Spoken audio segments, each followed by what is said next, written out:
Hey everyone, welcome to another Deck Tech. Today we're going to be going over Temur Warp Midrange. And stay tuned because later on today I'm going to be releasing another Deck Tech called Simic Warp Control, which is just simply the Simic version of this deck. So stay tuned, I'm going to be showcasing both of these decks for the next couple of weeks. So yeah, it's going to be fun. I'm going to try this format going forward where if I'm deck teching one particular deck, I'm going to present another formation of that deck as well, maybe in different combination of colors or different strategy. So I'm going to see how this works out. At least I'm going to be showing you more decks at one time. Should be interesting. So let's get to Temur Warp Midrange. Now this is not, unfortunately, completely my brew, which is too bad because of course I am a genius. And but even sometimes geniuses need a vacation, and right now I'm taking a bit of a vacation.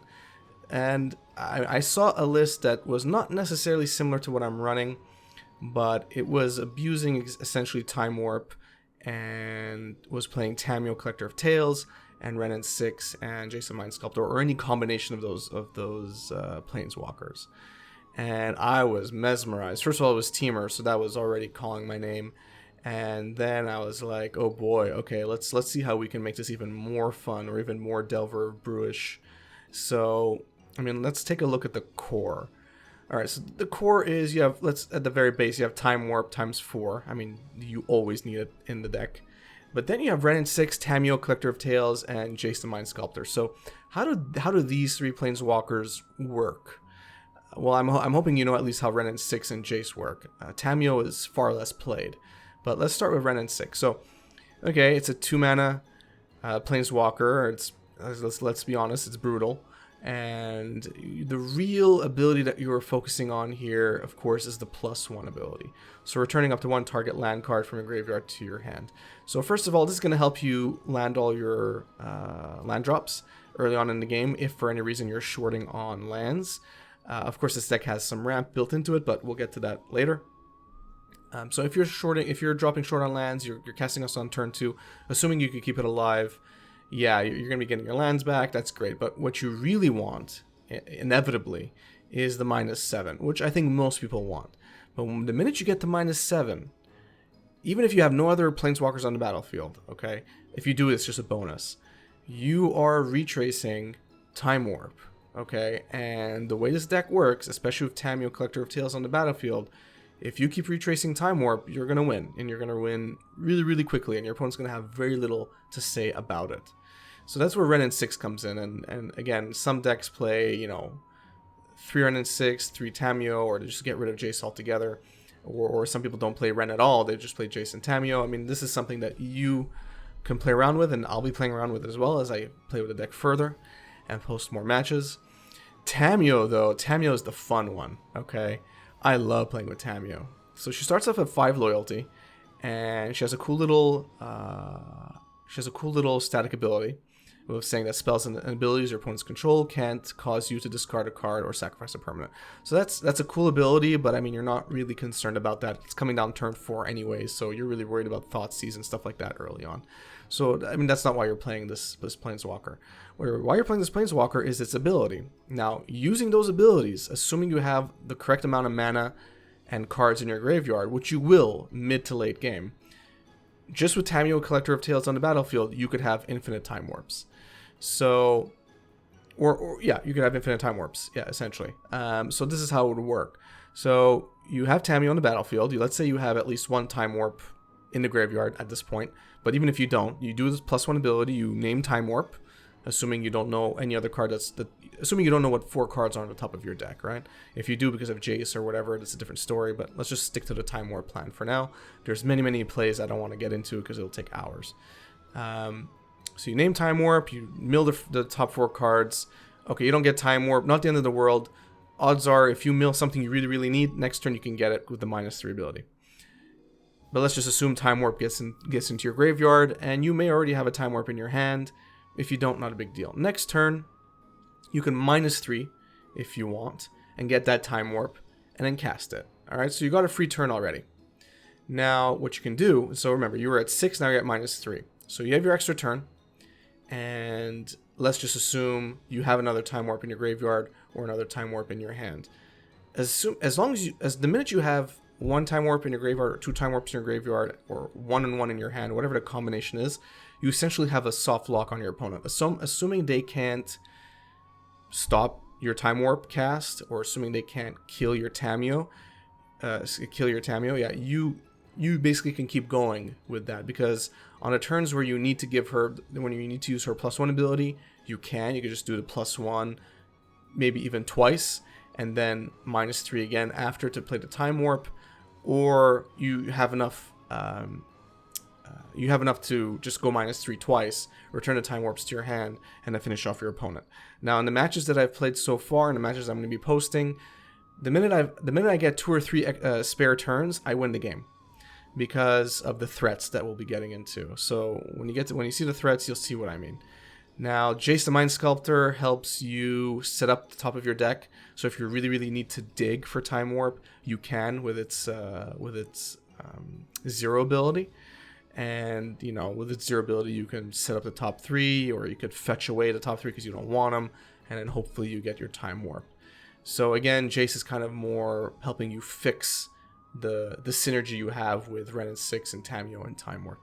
So that's really how it's going to work. And again, especially with the mill ability, just using the mill ability a couple of times, you're already putting 8, maybe even 12 cards into your graveyard, and Time Warp, just mathematically speaking, is going to be one of those cards. Oftentimes, using the ability twice already nets me 1, maybe sometimes even 2 Time Warps. So that's already all really good news. So I'll speak about this a bit more later. Let's get into the threats. So looking at the threats, you have Arbor Elf. I play Utopia Sprawl, and you're going to see it later on. It's the ramp. I mean, we all know what Utopia Sprawl does. We all know what the combination of Arbor Elf and Forest and Utopia Sprawl are. I would say it's a very important part of the deck because it allows you to cast early Time Warps. It allows you to cast early everything, really. And it really allows you to abuse Time Warp more efficiently, because there are a lot of turns where you need to cast Time Warp and Euro at the same time.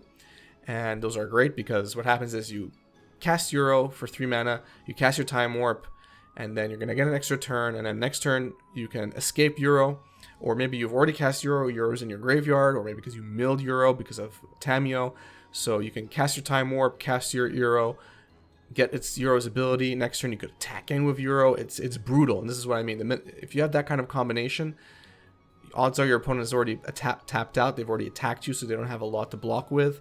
You also have Tarmogoyf as well, so you can have big 5, 6, 7, 7, 8 Tarmogoyfs with this deck because of the other cards that you play. You have enchantments, you have planeswalkers, you have artifacts, so your Tarmogoyfs get really big. And of course, you could also fly over with your ice-fang Coatls. So again, Arbor Elf is really instrumental in giving you a lot of mana. You don't need it to have the lock, you don't need it to win, but it really does help. If you don't have Arbor Elf and you just have Utopia Sprawls attached to your forest, that works relatively well as well. Arbor Elf is just gravy essentially at that point. So that's why we're running Arbor Elf. ice-fang Coatl, I'm still trying to make this work. I mean, this deck looked a bit different because this deck, I was running this deck when Astrolabe was still legal. Now that Astrolabe is gone, there's a bit of a vacuum that's caused, but I still think that ice-fang Coatl could work here. It allows you to draw a card, it's a body in the air, and you can get it to have Death Touch relatively easily. I'm running enough basics here, snow basics, to get you to 3. And yeah, I haven't had too many issues with ice-fang having Death Touch. So yeah, just keep that in mind. A lot of people have dropped ice-fang, but I don't think it's a completely dead card yet. Tarmogoyf, of course, it's Tarmogoyf. It gets really big, especially if Tamiyo's milling your cards. Tarmogoyf gets pretty big pretty quickly. And again, if you're getting 1, 2, 3 extra turns in a row, that's all you need. Okay, so, and it's happened to me already many times where my opponent attacks in, maybe they have 1 blocker left, but their big guys are already sideways. I get my extra turn, you know, I have a 5-6 Tarmogoyf or a 6-7 Tarmogoyf. It hits them for 6, and next turn I have an extra turn, I'm going to hit them for 6 again, and you usually have other creatures on the battlefield as well. That's all relevant, okay? And don't forget, you have Lightning Bolt as well. You can bolt your opponent, so very few games where they're going to take 12 damage from Tarmogoyf and still be alive in Modern. So again, keep that in mind. Euro, same thing. If you're swinging in it with a 6/6 and you have its abilities, it's brutal. Two free turns in a row.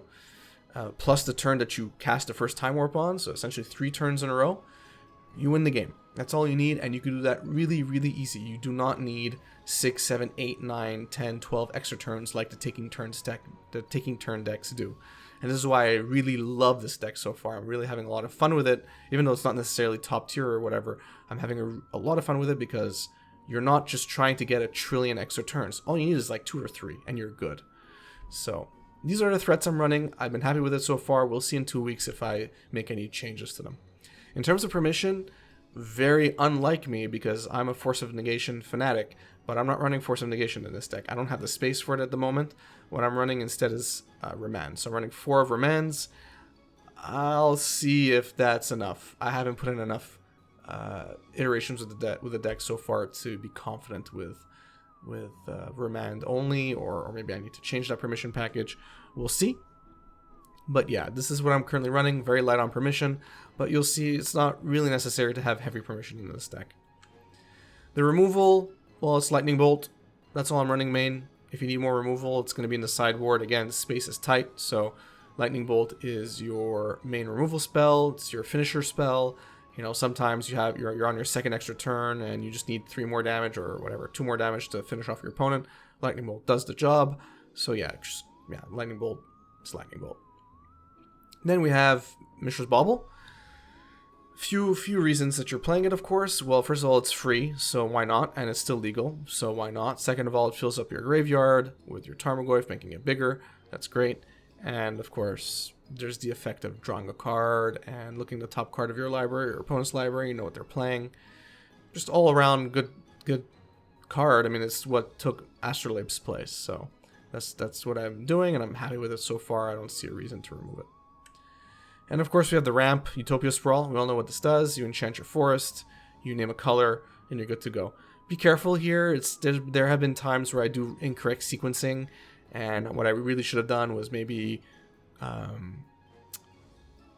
named like green when I cast Utopia Sprawl, which would have allowed me to untap it with Arbor Elf and then cast some other spell that required double green or whatever.